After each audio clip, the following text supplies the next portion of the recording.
प्रदोष व्रत करने वाले को भोजन नहीं करना चाहिए, ध्यान दीजिएगा। फलाहार करो, उसमें भी नमक का सेवन मत करो। प्रदोष व्रत में नमक का सेवन वर्जित होता है। कारण, क्या कारण होता है? उसका एक कारण माना गया नमक की वर्जितता। जिस समय पर एक नगर में एक ब्राह्मणी रहती थी, बहुत भाव से सुनिएगा, प्रदोष व्रत नमक को त्यागने का भाव। प्रदोष व्रत की किताब में भी मिल जाएगा आपको, आप पढ़ेंगे तो सुना होगा आपने। एक ब्राह्मणी रहती थी एक नगर में, उसका पति नहीं था। छोटा सा बालक एक साथ में रहता, छोटा सा बालक। अब ब्राह्मण के घर की धर्म पत्नी है, ब्राह्मण कर्मकांड करने वाला, पूजन करने वाला, पाठ करने वाला, अनुष्ठान करने वाला, पूजन करने वाला, मंत्र जाप करने वाला, भगवत भक्ति में डूबने वाला। ब्राह्मण तो चले गया, ब्राह्मणी बच्चे के साथ रह रही, क्या करे वो? अकेली निवास कर रही है, अकेली रह रही है। और ब्राह्मणी बच्चे के साथ भ्रमण करती रहती, घूमती, कहीं कहीं दर दर जाकर कुछ भिक्षा को मांग कर लेकर आ जाती। और भिक्षा लाने के बाद में उस भिक्षा को जब लेकर आती तो अपने बच्चे को भी खिलाती और स्वयं भी उसका पान करती। एक दिन ब्राह्मणी भ्रमण करते करते प्रदोष काल के समय पर शिव मंदिर में प्रवेश करी।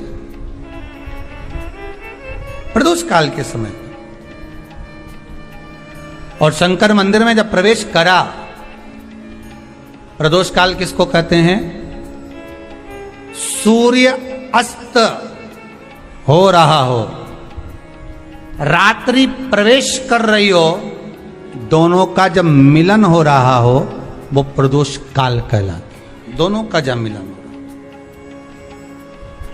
सूर्यास्त हो रहा हो, रात्रि अपना चरण बढ़ाने के लिए आगे बढ़ रही हो, और दोनों का जब मिलन हो रहा है वो प्रदोष काल है, वो प्रदोष का समय है। ब्राह्मणी मंदिर में प्रवेश कर रही, जब ब्राह्मणी मंदिर में प्रवेश करी, मंदिर के अंदर पहुंची, प्रदोष काल का समय था, प्रदोष का समय चल रहा था।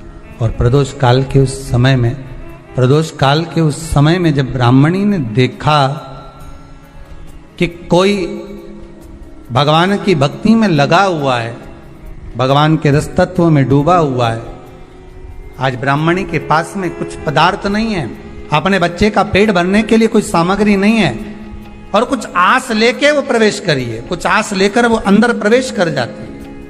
कोई ऋषि की पत्नी, कोई ब्राह्मण जन की अर्धांगिनी उस प्रदोष के समय पर शंकर का अभिषेक पूजन कर रही थी, भगवान शिव की आराधना कर रही थी, भगवान की भक्ति में डूबी हुई थी। जब भगवान शिव की आराधना में डूबी हुई है, आराधना कर रही है,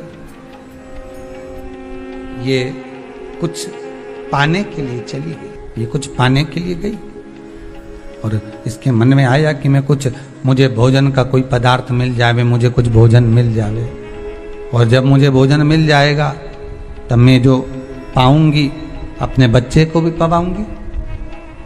पर जिस मंदिर में वो प्रवेश करी थी, जहां पर नारी पूजन कर रही थी शंकर की प्रदोष काल में, वहां पर पड़ी हुई कुछ वस्तु को इस ब्राह्मणी ने मांग लिया। मेरे बालक को बहुत भूख लगी है, मेरा बच्चा बड़ा भूखा है, इसके भोजन के लिए थोड़ी सी सामग्री दे दीजिए, इसके भोजन के लिए थोड़ा सा कुछ रस तत्व दे दीजिए। उसने उठाया थोड़ा सा पदार्थ, कुछ जो उसके पास में था वो दिया। जब दिया तो देने के बाद जब उसे प्राप्त हुआ, और होने के बाद में जब वो मिल गया उसको, तो उसने उस समय पर उस पदार्थ को जैसे ही मुख में लिया, लेते ही कहा, इसमें तो स्वाद नहीं है, इसमें स्वाद नहीं है। उस ब्राह्मणी ने बड़ा सुंदर एक संवाद कहा। घर का जो बड़ा होता है ना, घर का जो बड़े होता है, घर का बुजुर्ग जो होता है, घर का जो प्रथम स्थल प्राप्त करने वाला, मेन कुर्सी पर, अच्छी जगह पर जो बैठने वाला होता है ना, ब्राह्मणी कहती है वो कभी किसी वस्तु में ऐब नहीं देखता, मिनक नहीं निकालता। समाज के अन्नकूट होते हैं, समाज के जब अन्नकूट होते हैं महाराज, समाज के जब अन्नकूट होते हैं, बड़ी बड़ी समाजों में जब कार्तिक महीने में अन्नकूट महोत्सव होते हैं, बहुत सारा प्रसाद बनता है। जो बुजुर्ग होते हैं ना, बड़े समझदार लोग होते हैं ना, तो अन्नकूट की जब प्रसाद खाने बैठते हैं ना, उसमें नमक नहीं भी होता ना तो नहीं बोलते कि इसमें नमक नहीं है। पर जो हमने डोनेशन दिया है, जब तुम आए थे समाज वाले तो हमने 1000 का लिफाफा दिया, 500 का लिफाफा दिया, 2000 का लिफाफा दिया और भोजन ऐसा बनवाया। एक व्यक्ति वो जो खाकर चुपचाप चले गया और एक व्यक्ति वो जिसने प्रसाद पर उंगली उठाई। इन दोनों को अन्नकूट की तारीख पे इनका नाम लिख लो और अगला अन्नकूट आए तब दोनों की दशा देखना। एक जो चुपचाप खाकर चले गया, भगवान के प्रसाद को प्रसाद मानकर, प्रभु का दर्शन मानकर लेकर चले गया, वो उन्नति की सीढ़ी पर चढ़ता चले गया। और जो मिनक निकालता रहा वो साल भर खटर पटर की जिंदगी जीता रहा। भगवान के प्रसाद में कभी भी ध्यान रखिएगा, भगवान के प्रसाद के अंतर्गत स्वाद की कोई मूलता नहीं होती। भगवान का प्रसाद स्वयं स्वाद है। भगवान के प्रसाद में नमक नहीं देखना, मिर्ची नहीं देखना, भगवान के प्रसाद में शक्कर नहीं देखना, भगवान के प्रसाद में कुछ ये नहीं देखना कि कितना माल डाला, कितना घी, कितना बादाम, कितना काजू, कितना इलायची डाला। हाँ, यहां तक शास्त्र कहता है कि भगवान का प्रसाद अगर बन रहा है तो उसकी सुगंध भी नहीं ली जाती है महाराज। यहां तक शास्त्र कहता है। जब तक भगवान उसको पानी ले तब तक उसका सुगंध भी नहीं ली जाती। और कई कई जगह तो भगवान को प्रसाद अगर सूखा सामान हाथ में आ गया, इलायची कैसी है, मंदिर के अंदर जाने वाली है भगवान को डालने के लिए, लाओ यार किसकी दुकान से आई इलायची बताओ, इलायची तो 25 बार सूंघा, हाँ हाँ अच्छी है, अब सूंघ लिया तो भगवान इसको स्वीकार करेगा क्या? अरे जम के तो बोलो। एक फूल तुमने बगीचे से तोड़ा और सोचा इसमें पहले मैं सूंघ लेती हूं, इसमें स्वाद है कि नहीं, इस फूल में गंध है कि नहीं, इसमें सुगंध है कि नहीं, और फूल सूंघ लिया, उसके बाद तुम भगवान को देखो, भगवान स्वीकार करेगा नहीं। कई कई घरों में तो हंडी से दाल चलाती जाए ने हाथ में डाल के। महाराज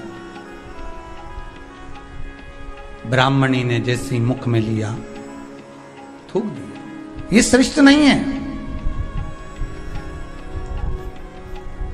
जो ऋषि की पत्नी अंदर पूजन कर रही थी प्रदोष काल में, उसने कह दिया, आपका चेहरा बता रहा है कि आप ब्राह्मण की धर्म पत्नी, पर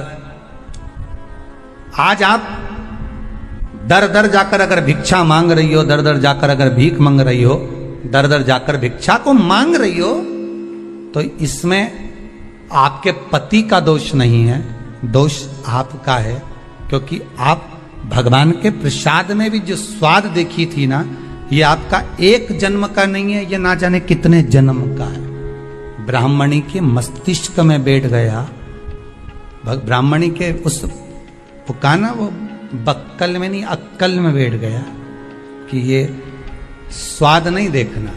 इसलिए प्रदोष व्रत के अंतर्गत ब्राह्मणी ने उस दिन से विचार कर लिया कि जैसे आप पूजन कर रही हो, जैसे आप अर्चना कर रही हो, जैसे आप आराधना कर रही हो, ऐसी आराधना, ऐसी पूजन, ऐसी भक्ति में भी करूंगी, ऐसी आराधना में भी करूंगी।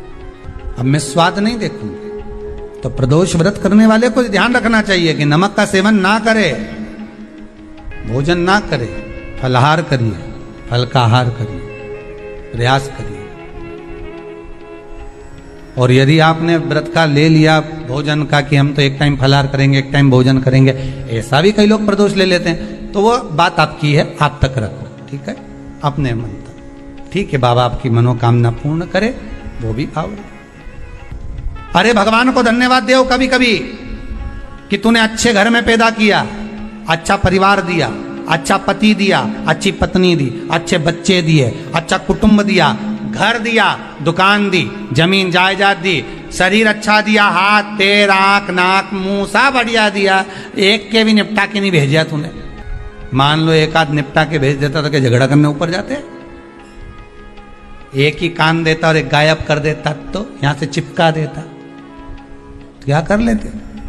हाथ एक देता और एक गायब कर देता। तो क्या झगड़ा करने जाते ऊपर कि मुझे ऐसा शरीर दिया? नहीं, भगवान को धन्यवाद देना कि मुझे अच्छे घर में पैदा करा, कटोरा लेके वहां चौराहे पे नहीं बिठाया। तूने अच्छा घर दिया, 2 समय की रोटी दे रहा है, खूब जोरदार शरीर दिया, भजन करने का मुहूर्त दिया, और बचा कुचा था तो ये सियोर वाला महाराज दे दिया, कथा सुनाने वाला। शाम के समय पर प्रदोष काल में बेलपत्री के पेड़ के नीचे, चाहे शंकर के मंदिर के दरवाजे पर या शिव मंदिर में, अगर आप प्रदोष के दिन दिया लगाते हो, सोमवार के दिन दिया लगाते हो, तो ऐसा कोई व्यक्ति नहीं जिसको मेरे देव अधिदेव महादेव मेरा विश्वनाथ भंडार नहीं भरता हो। खाली नहीं छोड़ेगा, दे देगा, भंडार भर देगा, कमी तो नहीं रख सकता, ये पक्का। पर तुम करना ही नहीं चाह, 2-4 सोमवार करो और उसके बाद के तो महाराज जी हमने तो करा था, हमको तो मिला ही नहीं। 2-1 प्रदोष करा तुमने, अरे 1 साल करो, सारे दर भी तो अपन ठोकर खा कर आए, इतना साल निकाला अपन ने, और 6 महीना 3 महीना 4 महीना भगवान से निवेदन तो करो, दिल से कहो तो सरी, नी भंडार भरे तो बात दूसरी, एक बार बोलो तो। पर जगत के लोगों के सामने जाकर मत कहना, कहना तो देव अधिदेव महादेव से कहना।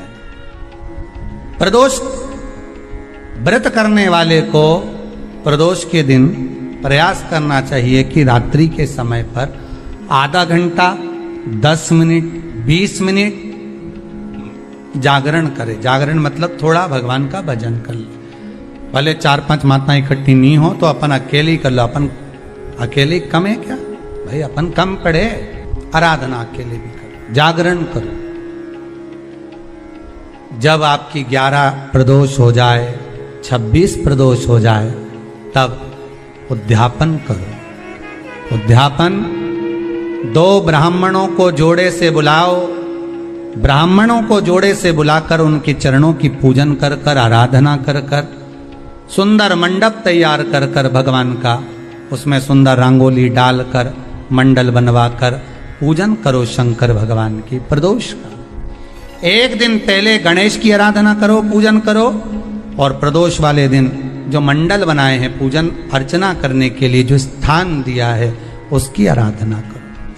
खीर की आहुतियां दीजिए 108 बार। जो ब्राह्मण आए उनके माध्यम से मंत्रों द्वारा पूजन कराकर खीर की आहुतियां दीजिए, शिव नाम महाराज।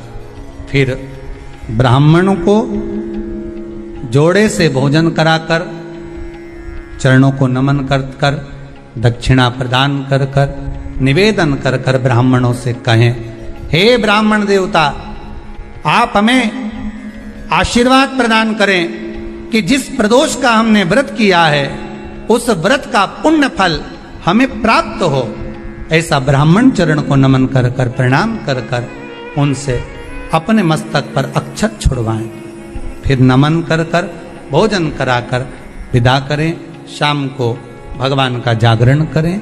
ऐसे प्रदोष व्रत का उद्यापन कर अपने जीवन को सार्थक बनाएं। ऐसा सुंदर प्रदोष व्रत का व्याख्यान वर्णन स्कंद पुराण में करा गया। वही स्कंद पुराण का प्रदोष व्रत का वर्णन आपको शिव महापुराण के इस सुंदर संवाद में किया गया।